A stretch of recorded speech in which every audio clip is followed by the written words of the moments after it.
In the largest sense, that is what the budget is all about.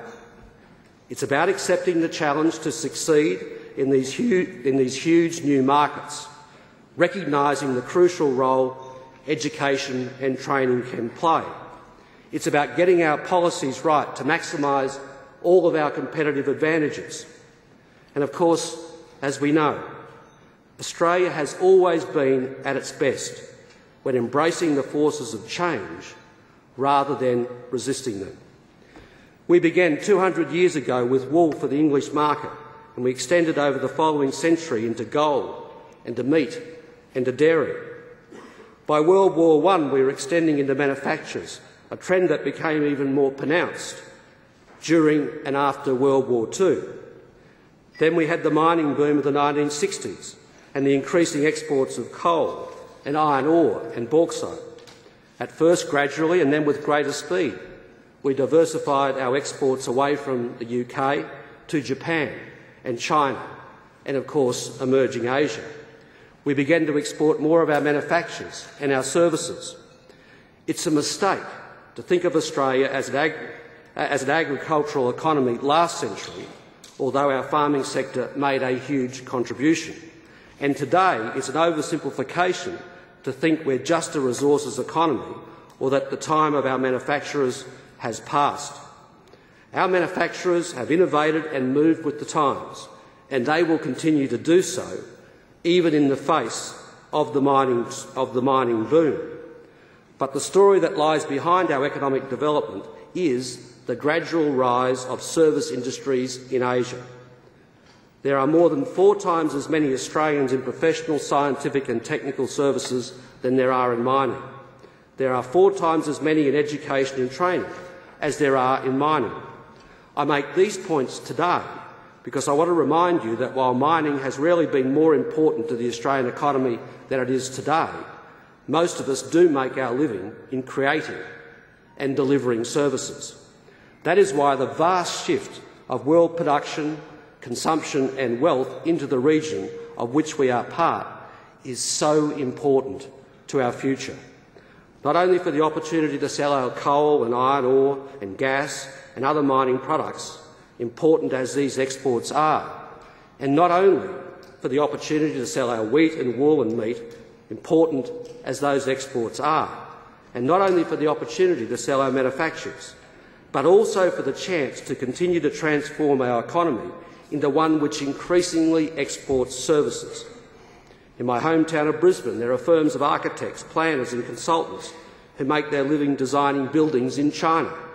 There are accountants and lawyers for whom Asia is now an important and growing part of their business. There are mining services businesses which not only work in the Pilbara or the Bowen Basin, but also in Vietnam and China and India. As we integrate more closely into this vast and swiftly expanding economic zone to our north, a zone of which we are already a significant part, more and more of our service industries will acquire the character of export industries. This is where our future lies. Now, the point I want to make to you about this future for Australia is that our success in the Asian century, in the mining boom and beyond, will rely more on education and training than anything, and that depends heavily on investment by governments. So as the mining boom gathers pace, it's crucial that we continue to make space for growth in the private sector and support the adjustment taking place in our economy. Our return to surplus, light years ahead of any major advanced economy, will lean up against the inevitable pressures of the boom. But it is the investments in education and training that will matter the most if we are to take full advantage of the opportunities of the Asian century and spread the benefits of the boom right around the country to every postcode. And of course, that's what makes the workforce focus of last night's budget so crucial. And of course, the labour values that underpin it are so important. Just as jobs were the priority of our first-term budgets, it remains our focus to this very day. Since coming to office, over 750,000 jobs have been created in the Australian economy, while many other developed economies have simply gone backwards. This figure, more than any other, is a source of tremendous pride for our government.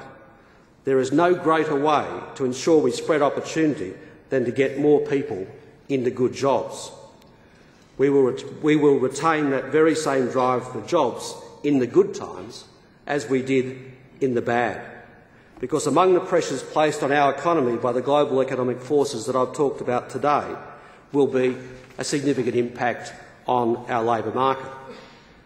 If Australians are to take advantage of the opportunities of the Asian century, we need to ensure that we have the bigger, better educated workforce equipped for the high-quality jobs of the future. That is what we must do.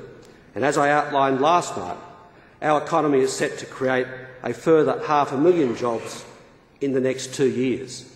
And of course, that's 500,000 reasons to get cracking on our plans for industry-led training, apprentices and, of course, vet reform. So at the core of this budget are the firm convictions that our economy doesn't have a single person to waste and that a wealthy country like ours has no excuse to leave people behind. This is not just about lifting our labour supply so that the economy can grow, and that is important. It's also about ensuring we bring more Australians with us as we grow, so we grow together. The aspiration of a more inclusive society, more than any other, is what drew me into public life and led me to write my book, Postcode.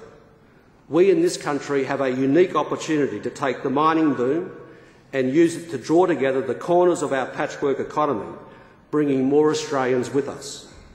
It makes no sense at all, when our labour market cries out for workers, to have families and disadvantaged Australians untouched by the dignity and the benefits of work. Getting more people into work is how we best apply our labour values to the task of lifting people up and equipping them for more rewarding and purposeful lives. Now, of course, these are issues which deserve vigorous debate in our national political life. I don't want to get too political today, but I do want to make a few remarks about the political contest, because I do get a bit sick and tired of our opponents papering over the challenges that we face.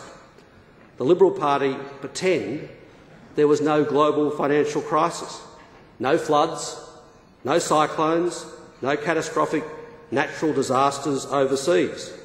And they also want to pretend that you can somehow spend more, save less and still deliver a bigger surplus ahead of time. They behave like there's a magic pudding out there. Now, of course, we saw all of that on parade last night, with one of the most confused responses from an opposition in many, many years. Now, in one breath, in one interview, Mr Hockey said the budget savings were too harsh, but then he turned around and claimed the budget was not tough enough. He claimed there were no real savings in the budget and then signalled his opposition to more than $3 billion worth of savings. Now, of course, what needs to happen here in the People's House tomorrow night is that Mr Abbott should come to the People's House and explain his alternative, his plans to put the budget back to surplus, as Mr Hockey said, this coming year. We'd like to see that on Thursday night. And if we don't see it on Thursday night, what it will prove is you simply can't run an economy on hot air. And that is what the opposition is putting forward. And that a three-word slogan will not get you back to surplus. And it certainly won't prepare this country, will not prepare this country or economy for all of the challenges and opportunities that I've spoken about today. So I guess the point I want to finish on is this, is that the economic transition I've spoken about today will bring tremendous opportunities for our country, but not just for our country. They will bring opportunities which will give us the ability to change and spread the opportunities which flow from the boom. What we will do is that we will continue to focus on the big things that matter, returning to surplus, jobs and making the most of the boom.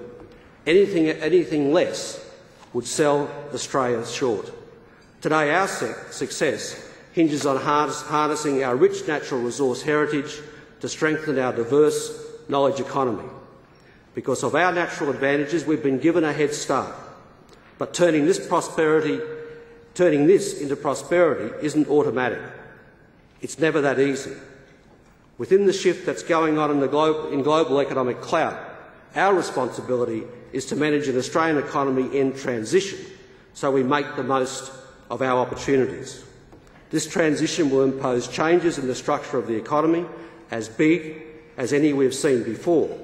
Each of them will demand flexibility and foresight, investment and reform, openness and competition. But it also offers rich rewards for our country if we are up to the challenge. And of course, in 2011, I know we are. Our challenge today is to complete another great transformation of the Australian economy, to ensure we take the mining boom and create out of it the export-orientated workforce of the future with the physical infrastructure to match our ambitions. Having ensured the mining boom sets Australia up for continuing prosperity, we can then ensure that the benefits reach as many Australians as possible. That's why last night I said I want this period to be remembered not just for the mining boom, but for an opportunity boom as well. My belief is that we are on the verge of something truly great if we're willing to get the policy settings right. We can ensure the benefits of a strong economy will touch all corners of our patchwork economy. I said earlier that preparations for this speech began in December last year, and that's strictly true. But to those of you who know me, know that I've really been writing this budget in my head all of my political life. And the great thing has been to work with a Prime Minister who has been doing the same. This is a budget based on our firmest convictions, on Labor values which bring to bear all of the policy settings which will spread the prosperity this country can create to all corners of our country. In all that we do, the budget, the carbon price, the tax forum, will be guided by the basic principles I've outlined today, that there's a big shift going on in the world and our policy settings will ensure if we work hard, we will spread opportunity right across our country. Thank you.